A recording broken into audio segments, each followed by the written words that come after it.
Hello guys, and you know that I am always honest with you on the channel, so today we will speak about losses. The Ukrainian loss of Vuhledar and Russian losses for the sake of this city.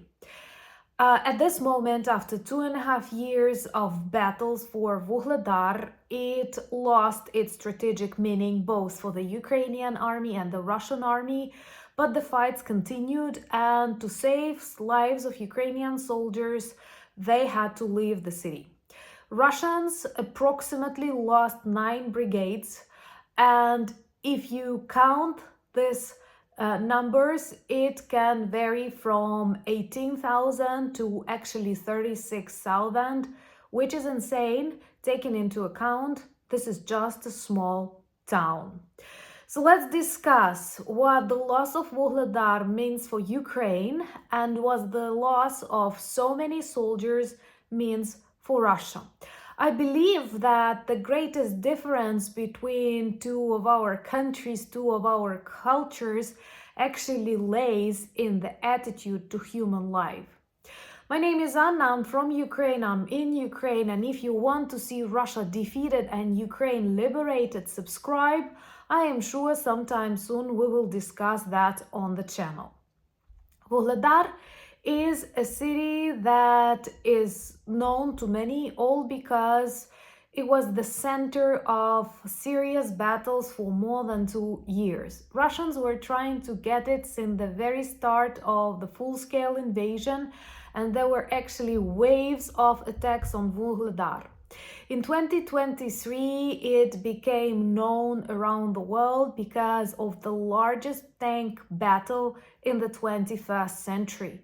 In the century where we all hoped no tank battles in the style of the Second World War would happen. But as long as we have countries like Russia on the planet, we do have these troubles.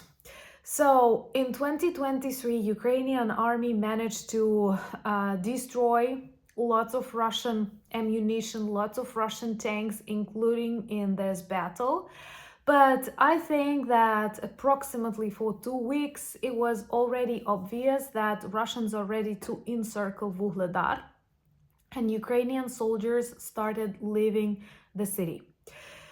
Before the invasion, Vuhledar was a small, actually industrial town with 14,000 population.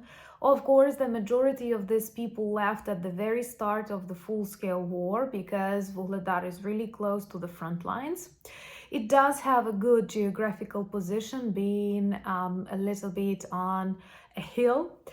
And at the same time, at the very start of war, it was important for the logistics both of the Ukrainian and Russian armies. But as battles continued and it was an extremely hot zone on the map of war, both armies, the Ukrainian army of defenders and the evil Russian army of invaders, developed other routes for the logistics. So at this moment, Vuhledar does not have a specific logistical meaning, and even evil Russian vloggers speak about that too. But what is very important to understand, for the sake of this battle, Russians wasted approximately, according to their data, 9 brigades. Vuhledar was protected by Ukrainian 72nd Brigade. It is extremely respected in Ukraine because this brigade was the one to protect Kyiv at the very start of war, to defend it and actually prevent from attacks on the city. And later they kept control over Vuhledar under this insane shelling. Russians literally dropped thousands of 100-kilogram bombs on the city. So at the moment, there is nothing left there. It was just the fight for the positions. And 9 brigades, if you count that, makes the number between 18,000 people and 36,000 of Russian soldiers. That's insane. Subscribe if you want to see Kremlin defeated and lots of people saved, because right now Russian war, of course, is a tragedy for Ukrainian people, but this is an insane meat grinder for the Russians.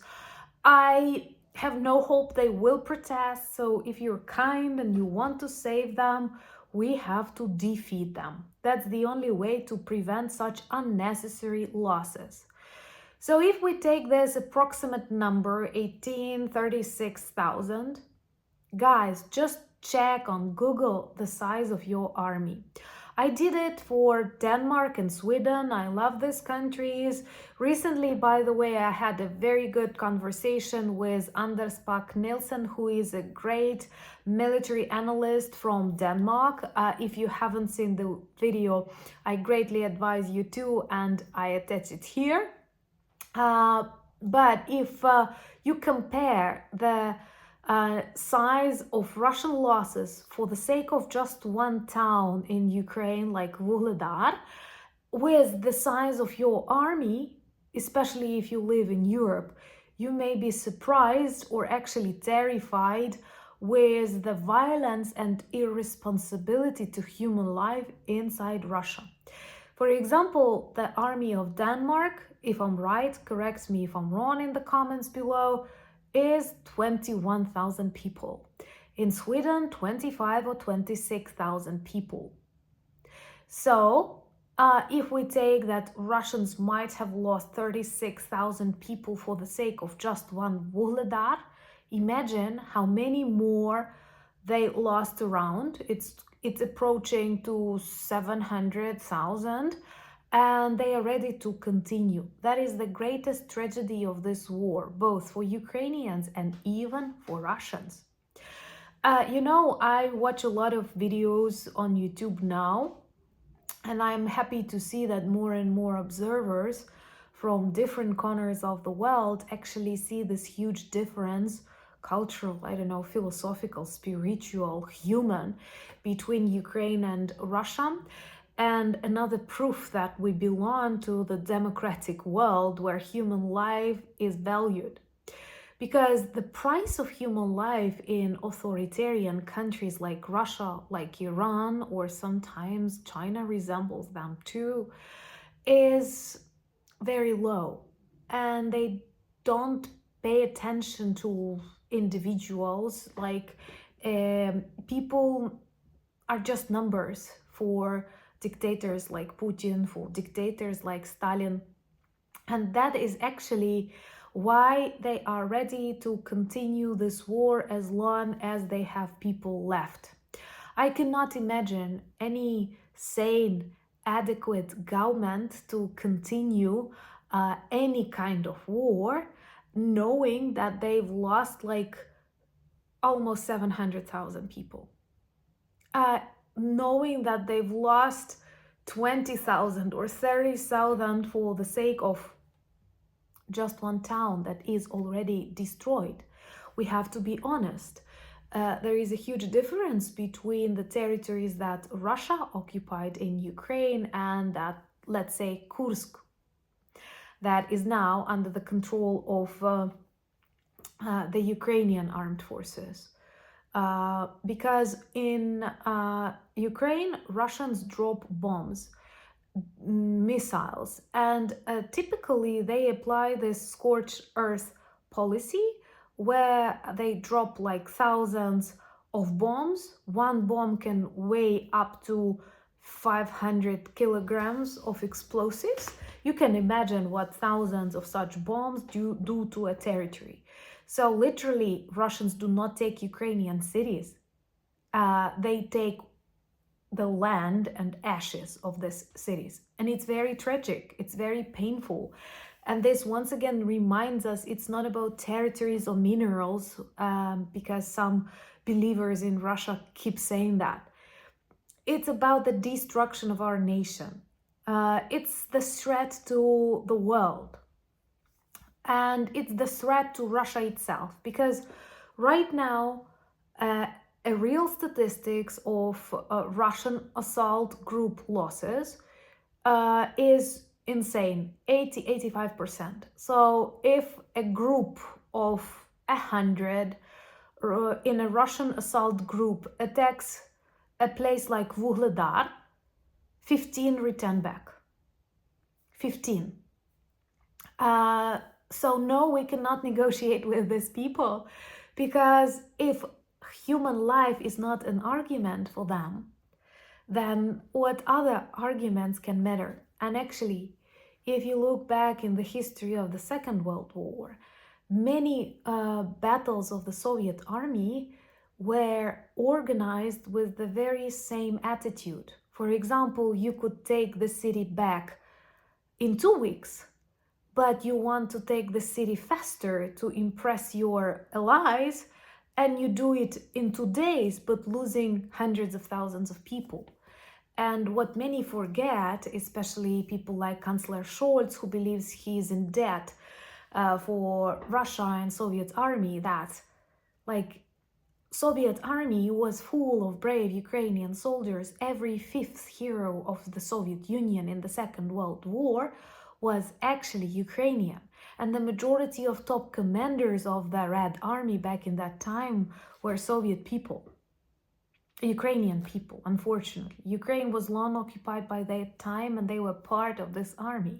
So why do you feel responsibility before Russians? Because Russians were stealing the history, pretending and imitating that it is the victory in the Second World War just of the Russian people, when in reality it is the victory of all allies. Without the US supplies, without the British strands and many other countries, it would be impossible to win the Second World War.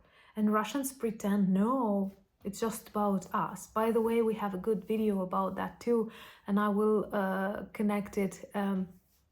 If you haven't watched it, do check the myths of the Second World War, as Russians call it, Great Patriotic War, are debunked there with all the respect to the real victors of this war. So subscribe to debunk these old Soviet myths and modern Russian myths together, and please share these videos on your social media platforms, because this is indeed very important for us. And a good note in this quite sad video is the fact that Russian army feels this lack of people, and it is extremely obvious. What is interesting, the reports demonstrate that after almost the loss of the Black Sea Navy, and when they realized they cannot patrol the aquatorium of the Black Sea, when their headquarters in Sevastopol were destroyed, many of the warships upgraded to submarines, they started sending Russian Navy sailors, is that the correct term, sailors like Navy men, to infantry units. Can you imagine people who were trained to operate with warships are now parts of Russian infantry, somewhere in the mid-grinders of the front line? And no, it's not the demonstration of strength of power. This is the demonstration of the lack of people that Russian army experiences. And looking at the numbers they are ready to sacrifice, I'm sure sometime soon they will also send pilots as infantry. So all we need to save human lives in Ukraine and even in zombified Russia is to defeat Russia, to demilitarize Russia. So during the next active decades of de-zombifying, they have no instruments, no tools to attack others and destroy their own country. That's the only solution. I am also a very peaceful person, a pacifist, just a war ago.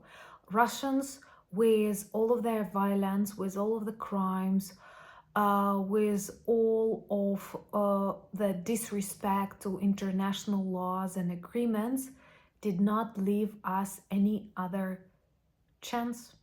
And to save them, to save the world, and of course, Ukraine, we need to demilitarize and defeat Russia. That's the only solution. Let me know what do you think about all this in the comments below. I always read them very attentively. Also, let me know in the comments, are you available this Saturday, 9 p.m. Kyiv time for our live? I would be happy to discuss with you some good and some difficult topics as always. Join me on X, Threads, and Discord. The links are in the description of this video, and check our merch shop for lots of good items that work well as reminders and conversation starters about Ukraine. Thank you for buying me coffees, becoming my patrons and sponsors of the channel, but most importantly, thank you for standing with Ukraine.